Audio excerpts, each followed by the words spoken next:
Hello नमस्कार दोस्तों, स्वागत है आप सभी लोगों का विद्यार्थी कम्युनिटी के हमारे अपने यूट्यूब चैनल पर।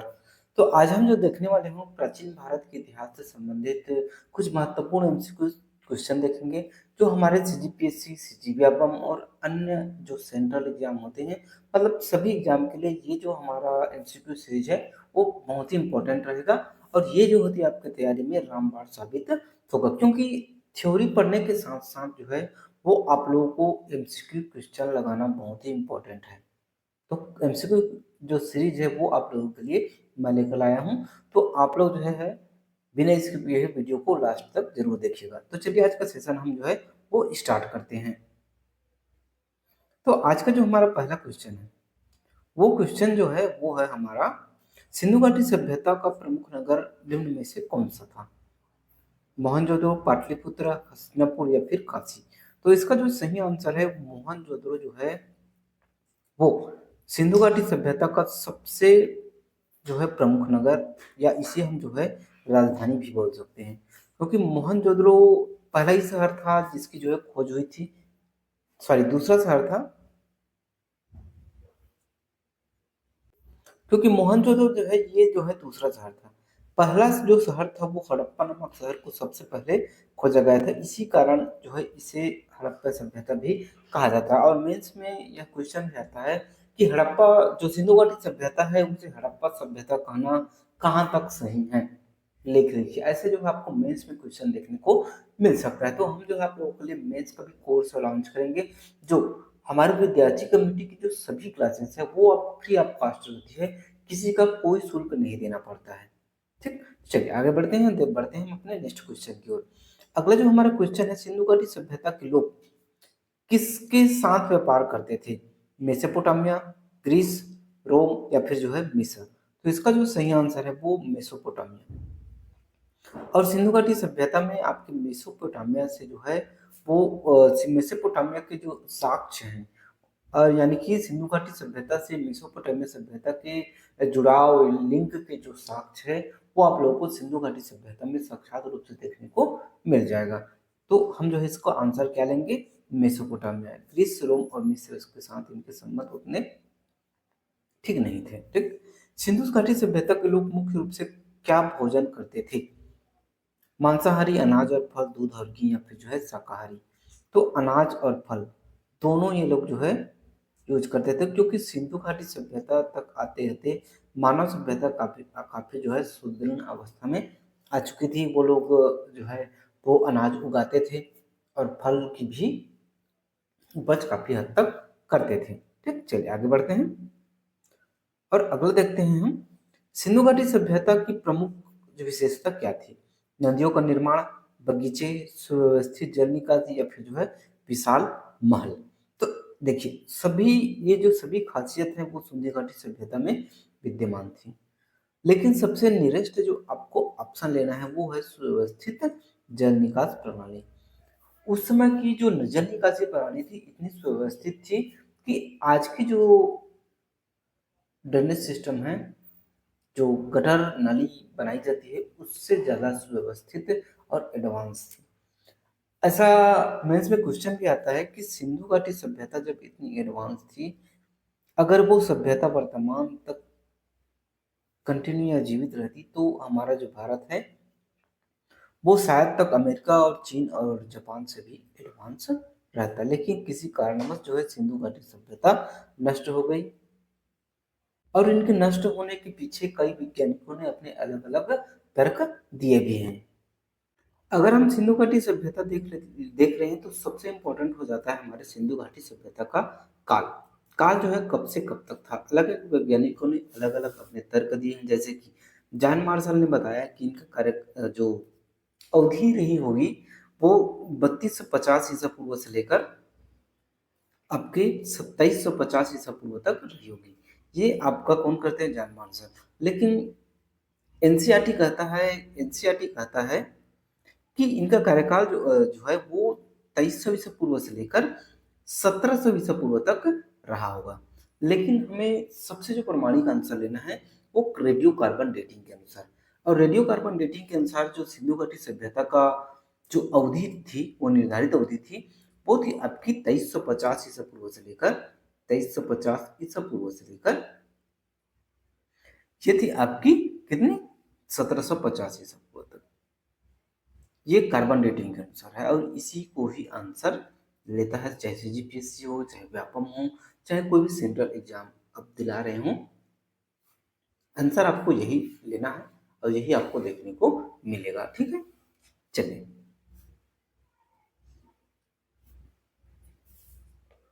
अगला है हमारा, बड़े स्नानागार के लिए कौन सा स्थल प्रसिद्ध है, यानी कि बिग स्नानागार। बड़े स्नानागार के लिए आपका कौन सा प्रसिद्ध है, ये है आपका मोहनजोदड़ो। मोहनजोदड़ो में सबसे ज्यादा जो है बड़े स्नानागार मिले हैं। आपको कमेंट करके बताना है कि सबसे ज्यादा अन्नागार अन्नागार कहाँ प्राप्त हुए हैं। चलिए आगे बढ़ते हैं। अगला क्वेश्चन है, वेदों की भाषा क्या थी, संस्कृत, प्राकृत, तमिल या फिर जो है पाली। तो जो वेदों की जो भाषा थी वो थी आपकी संस्कृत, क्योंकि संस्कृत ही हमारे भारत का सबसे प्राचीन भाषा है और संस्कृत में ही बहुत सारे आपके वेद पुराण और आपके जो है अरण्यक उपनिषद ब्राह्मण वेद ये सभी लिखे गए हैं। और हम सबसे हमने सबसे पहले देखा सिंधु घाटी सभ्यता। सिंधु घाटी सभ्यता का कार्यकाल कब तक से कब तक था, 2350 ईसा पूर्व से लेकर 1750 ईसा पूर्व तक। ठीक है, अब अगर हम ऋग्वैदिक काल की बात करें तो ऋग्वैदिक काल की जो समय सीमा थी वो थी आपकी 1500 ईसा पूर्व से लेकर 1000 ईसा पूर्व तक। ठीक है, ये आपके ऋग्वैदिक काल की काल अवधि थी। और आगे अगर हम देखें तो प्राकृत तमिल आपकी प्राकृत और पाली भाषा जो है आपको जो है महावीर स्वामी के कार्यकाल में देखने को मिल सकता है, बौद्ध के काल में मिल सकता है। तमिल जो है वो आपके दक्षिण भारत के जो इतिहास जब पढ़ेंगे वहां पर आपको तमिल में बहुत सारे ग्रंथ देखने को मिलेंगे, जैसे चालुक्यम दक्षिण भारत का जो है वो महाभारत कहा जाता है दक्षिण भारत का, वो आपके तमिल भाषा में लिखा हुआ है। ठीक, चलिए आगे बढ़ते हैं। अगला क्वेश्चन है हमारा, रामायण और महाभारत के लेखक क्रमशः कौन कौन है। ये आपको बताना है, बहुत ही नॉर्मल क्वेश्चन है लेकिन आप यहाँ फंस सकते हैं। ठीक, तो रामायण के जो लेखक हैं वो आपके वाल्मीकि हैं और महाभारत के लेखक जो है वो वेद व्यास जी हैं। वेद व्यास जी महाभारत के लेखक हैं और रामायण के लेखक वाल्मीकि जी है। इसमें बहुत कंफ्यूजन होता है लेकिन आपको याद रखना ही होगा, क्योंकि आप इतने बड़े एग्जाम की तैयारी कर रहे हैं तो ऐसे नॉर्मल क्वेश्चन को आपको सटीक से लेकर सटीक तक से आपको याद होनी चाहिए। महाजनपदों की संख्या कितनी थी, तो आपके जो है 16 महाजनपद थे। जब महाजनपद काल चल रहा था तो उस समय 16 महाजनपद थे, जिसमें से हमारा जो छत्तीसगढ़ है वो चीनी महाजनपद के अंतर्गत आता था। और अगर हम इसी में मैं आप लोगों को कुछ नदियों के नाम प्राचीन नाम बता देता हूँ, जैसे कि वितस्ता का झेलम का जो प्राचीन नाम है वो वितस्ता था। क्या था, वितस्ता। आप जो है लिखते चलिए, वितस्ता किसका नाम था, आपके झेलम का। और वर्तमान जो व्यास नदी है, व्यास नदी, व्यास नदी का प्राचीन नाम जो था विपाशा था, विपाशा। वहीं अगर हम जो है रावी नदी की बात करें, ये पंच नदी की नदियां हैं, तो रावी नदी का जो नाम था वो परुसणी थी, परुसणी। चलिए छत्तीसगढ़ी में पढ़ने की कोशिश करते हैं। अब हम बात करते हैं काबुल। काबुल जो है यह पाकिस्तान की नदी है। अब पाकिस्तान की नदी के जो प्राचीन नाम रही ना काबुल के, वो रही से कुभा, कुभा बोले हैं। और अगर हम वर्तमान चिनाब नदी की बात करें, चिनाब नदी के, चिनाब, तो चिनाब नदी के जो प्राचीन नाम रही से वो रही से आपके अस्कनी, अस्कनी। छत्तीसगढ़ी में पढ़े बिल्कुल कोशिश करो, आपला एग्जाम दे से मतलब है, पास होए से मतलब है। ठीक है, तो आप मन अपन तैयारी अपन मातृभाषा में करो। ठीक, याद करेक्ट है। 16 महाजनपद रही से, थोड़ी स्पीड में चलता हम क्योंकि क्वेश्चन बहुत सारा कवर करना है। महात्मा बुद्ध का जन्म कहाँ हुआ था, मतलब महात्मा बुद्ध का जन्म को कहाँ हुई से, तो जो महात्मा बुद्ध के जो जन्म की बात करें तो वो हो रही से हमार कहाँ, लुम्बिनी में। लुम्बिनी में हमार जो महात्मा बुद्ध, जिसे गौतम बुद्ध इनका पूरा नाम कहा जाता है। ठीक है, चलिए आगे बढ़ते हैं। नेक्स्ट है बुद्ध का प्रमुख ग्रंथ क्या है। बौद्ध का जो प्रमुख ग्रंथ है वो है आपका कौन सा, त्रिपिटक। त्रिपिटक को गौतम बुद्ध ने ही लिखा था। और गौतम बुद्ध के जो है ये जो है वो प्रसिद्ध रचना है। बात आए गौतम बुद्ध की, तो हम गौतम बुद्ध के अगर हम जन्म की बात करें तो जन्म जो हो रही है वो 563 ईसा पूर्व के हो रही है। जन्म स्थल तो आपको बताए हैं कि लुम्बिनी। लुम्बिनी जो है कपिल वस्तु में अवस्थित है, जो वर्तमान जो रुक्मनदेही है ना नेपाल में, तो नेपाल में ही आपके गौतम बुद्ध के जन्म हो रही से। ठीक। पिता के नाम की बात करें तो शुद्धोधन। शुद्धोधन ये हमार जो गौतम बुद्ध है वो कर पिताजी के नाम रही से। अब अगर हम बात करें नहीं कर गौतम बुद्ध के बचपन के नाम, तो बचपन के नाम जो है वो सिद्धार्थ ऋषि से। क्या ऋषि से, सिद्धार्थ। अब यही से जो सिद्धार्थ नाम जो है वो महावीर जो जैन है ओकर पिता के नाम रही थे। ठीक है। दोनों जो है वो लगभग लगभग समान कार्यकाल में ही शासन करे हैं। काबर के 563 में हमारे जो है 1563 में, सॉरी 563 में जो है आपके जैन आपके सॉरी गौतम सॉरी गौतम बुद्ध के जो जन्म हो रही से।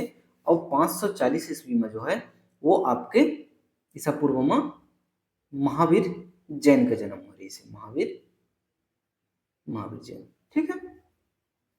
और त्रिपिटक हमारा गौतम बुद्ध की प्रमुख रचना रही से। एમાં कुछ कुछ चीज जो है वो बहुत इंपॉर्टेंट है, जैसे कि ज्ञान प्राप्ति जो है वो कब हो रही से, 35 वर्ष की आयु में। अब एकर जो सारथी रही से ओकर नाम क्या रही से, चन्ना। जब हम एकर डिटेल में क्लास देखबो तो मैं आप लोग को एक एक डिटेल बताऊं। एकर शिष्य का नाम रही से आनंद व उपाधि। एक ज्ञान प्राप्ति 35 वर्ष की आयु में हुई से बैसाख पूर्णिमा दिन बुद्ध के। और एक से प्रत्येक जो है बहुत पूर्णिमा ला जो है वो बहुत पूर्णिमा के रूप में मनाए भी जाते हैं। और 29 वर्ष की आयु में गौतम बुद्ध अपन घर ला त्याग कर दे रही से। एक विवाह जो है वो 16 वर्ष की आयु में हो रही से यशोधरा के साथ। अब एक पुत्र के नाम जो है क्या है, राहुल। राहुल जो है गौतम बुद्ध के पुत्र के नाम है। ठीक। चलो आगे बढ़ते हैं।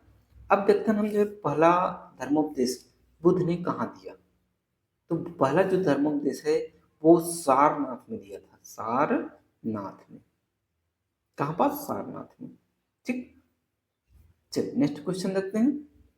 अशोक का प्रमुख शिलालेख कहाँ पाया गया है। तो अशोक का जो प्रमुख अगर हम शिलालेख की बात करें तो ये पाए गए रही अपन कहाँ, कांची में। ठीक है। सॉरी ये पाए गए रही बेल्हारी में। ठीक, बेल्हारी में पाए गए रही। अगला है हमारा जो है गुप्त काल को स्वर्ण युग क्यों कहा जाता है। कला और साहित्य का उत्कर्ष, कृषि का विकास, व्यापार वृद्धि, राजनीति स्थिरता। तो एक जो प्रमुख आंसर है गुप्त काल में सबसे ज्यादा कला और साहित्य के उत्कर्ष हो रही है। इसी में जो है नवरत्न भी है। ठीक है। चलो आगे क्वेश्चन देखते हैं ना। चंद्रगुप्त मौर्य प्रथम किस धर्म का समर्थक था। तो चंद्रगुप्त मौर्य सबसे पहली जो है वो आपके हिंदू धर्म के समर्थक रही से। ठीक। सत्यवादी राजा किसे कहा गया है। तो सत्यवादी जो राजा है ये युधिष्ठिर बोले जाते। तो ये रही हमारे जो है एक छोटे से वीडियो जहाँ हम जो है 15 क्वेश्चन लगभग कवर करें हैं। आने नेक्स्ट आने वाले वीडियो में जो है ये आपके बहुत सारे क्वेश्चन आपसे कराए जाए जेकर से आपके तैयारी में ना उच्च लेवल तक पहुंच पाए। तो आप मन ला अगर इस तरीके से बेहतर तैयारी करना है तो आप मन हमारे चैनल ला लाइक करा, सब्सक्राइब करा और ज़्यादा से ज़्यादा लोगों तक शेयर करो। मिलता है नेक्स्ट वीडियो में। तब तक जय हिंद, जय भारत, जय छत्तीसगढ़ माता।